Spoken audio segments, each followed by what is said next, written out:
Please be advised that this podcast is meant for educational and informational purposes only and is in no way a replacement for legal or medical advice. The opinions contained within are solely those of the interviewers and interviewees and should be received as so. Those seeking help or advice are encouraged to obtain professional legal and medical services.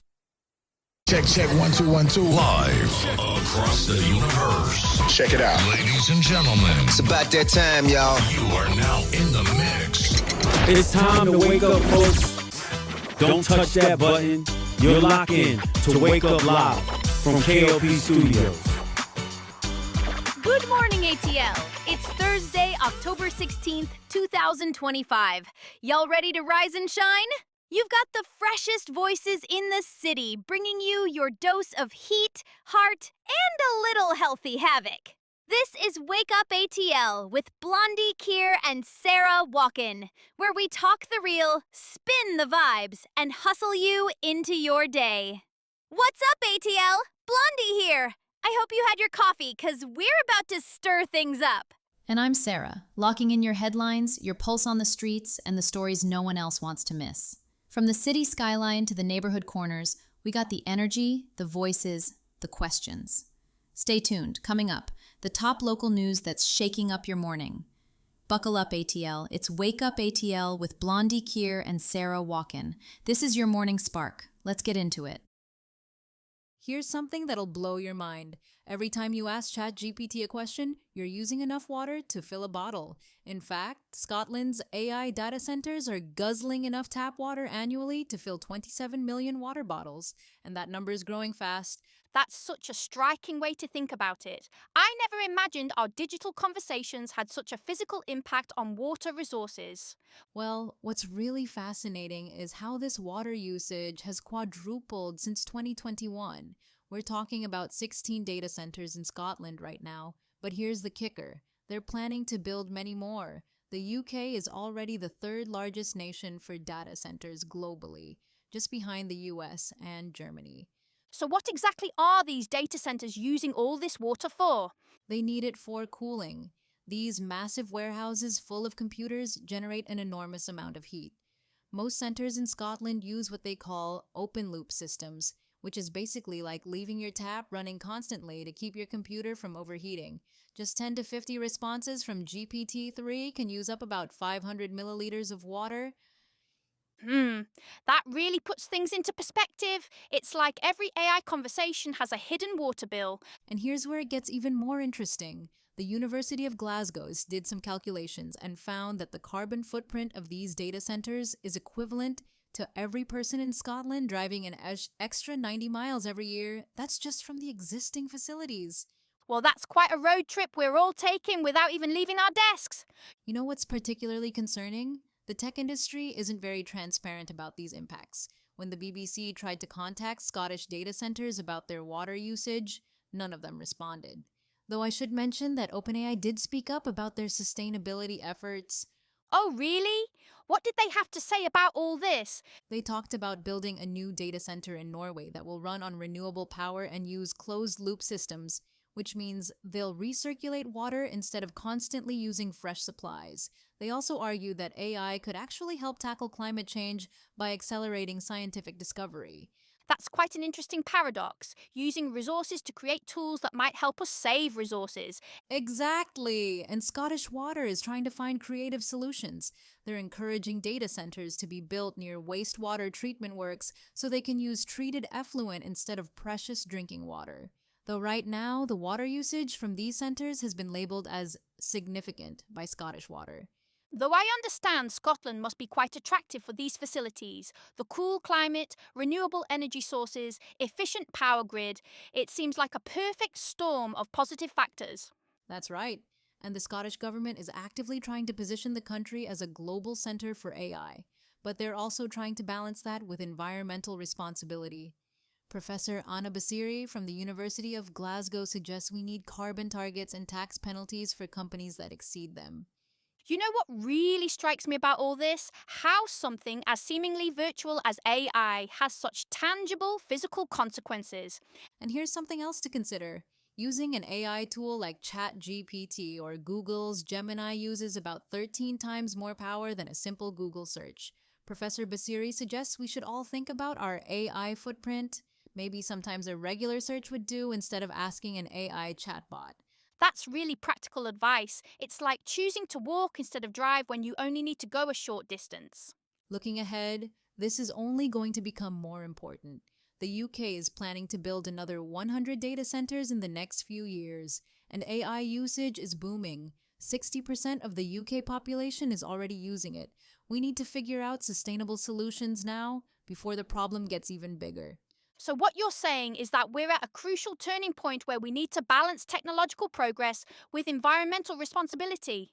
Exactly. And while that 27 million bottles worth of water might only be 0.005% of Scotland's water supply right now, it's the trajectory that's concerning. Plus, we haven't even touched on the environmental impact when Scottish users access AI services hosted in other countries. That really brings home how interconnected our digital and physical worlds have become. And that's really the key takeaway here. Every virtual action has a real-world consequence. Whether it's water usage, carbon emissions, or energy consumption, our digital choices matter more than we might think. The future of AI needs to be not just smart, but sustainable too. When an artist's sound is so groundbreaking that the music industry has to invent an entirely new genre just to describe it, you know they've created something special. That's exactly what happened with D'Angelo, who sadly passed away at just 51, leaving behind a legacy that completely transformed soul music. And That's such an interesting way to look at it. The fact that the term neo-soul had to be created just to capture what he was doing. It really shows how revolutionary his approach was. you know what's fascinating about that moment in 1995 when Brown Sugar dropped? While TLC, Mary J. Blige, and Janet Jackson were dominating with polished R&B, D'Angelo came in with this completely different vibe, blending jazz, funk, and hip-hop beats in a way nobody had done before. The way he created that intimate, late-night sound was really something special. And it's still influencing artists today, isn't it? Absolutely right.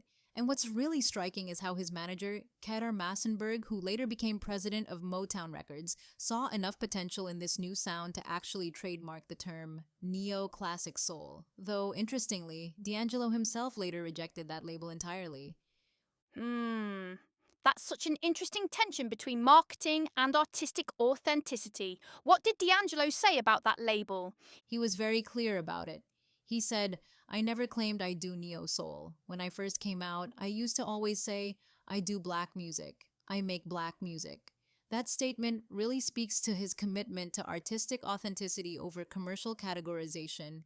And that authenticity really came through in his creative process too. The way he approached writer's block during the making of Voodoo was so profound. Oh yes, his philosophy that songs come from life and that you've got to live to write really shaped his entire career. It's probably why he only released 3 albums in nearly 30 years, but each one was absolutely groundbreaking. That's so true about the quality of his work. I mean, 14 Grammy nominations and 4 wins from just 3 albums. That's incredible. And let's talk about that infamous Untitled How Does It Feel video from 2000. 7 minutes, 1 take, just D'Angelo, filmed in this incredibly intimate way. The director specifically made it for women, wanting it to feel like a one-on-one experience. Though that video ended up being kind of a double-edged sword for him, didn't it? Exactly. While it helped push Voodoo to #1 and earned 3 MTV VMA nominations, it also led to this period of real struggle. He took a 14-year break from music, battled depression and substance abuse, went to rehab twice, and nearly died in that car accident in 2005. The way he came back with Black Messiah in 2014 was remarkable though. Completely different sound, more political themes, more experimental approach. That album really showed his evolution as an artist. The way he incorporated electric guitar and psychedelic elements, drawing comparisons to Funkadelic's Maggot Brain, and addressing the Black Lives Matter movement. It was like he was reinventing himself yet again. Well, that's what makes his legacy so powerful, isn't it? He never stopped pushing boundaries. Lauryn Hill's tribute really captured that essence perfectly. how he created this space where strength and sensitivity could coexist in Black manhood during a time when those qualities were often seen as mutually exclusive. And his influence just keeps rippling through music today. As Lemfreck said, that neo-soul sound he pioneered is still the foundation for so much modern R&B. You know what's really powerful about his story? It's not just about the music he created, but the possibilities he opened up for everyone who came after him. He showed that authenticity and artistry could coexist with commercial success, even if that wasn't his primary goal. That's such a perfect way to remember him, as someone who valued authenticity above everything else, who wasn't afraid to take his time to get things right, and who changed music not by trying to change it, but by simply being true to his own creative vision. And perhaps that's his most lasting legacy, showing that true innovation comes not from trying to create something new, but from being absolutely authentic to who you are as an artist. His passing at 51 feels far too soon, but the doors he opened will never close. Check 1 2 1 2. Live across the universe. Check it out. Ladies and gentlemen, It's about that time, y'all. you are now in the mix. It's time to wake up, folks. Don't touch that button. You're locked in to Wake Up Live from K.L.P Studios.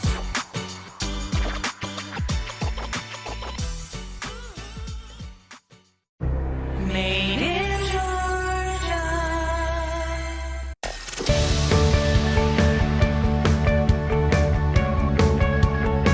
This week's episode has come to an end. But the fun doesn't have to stop here.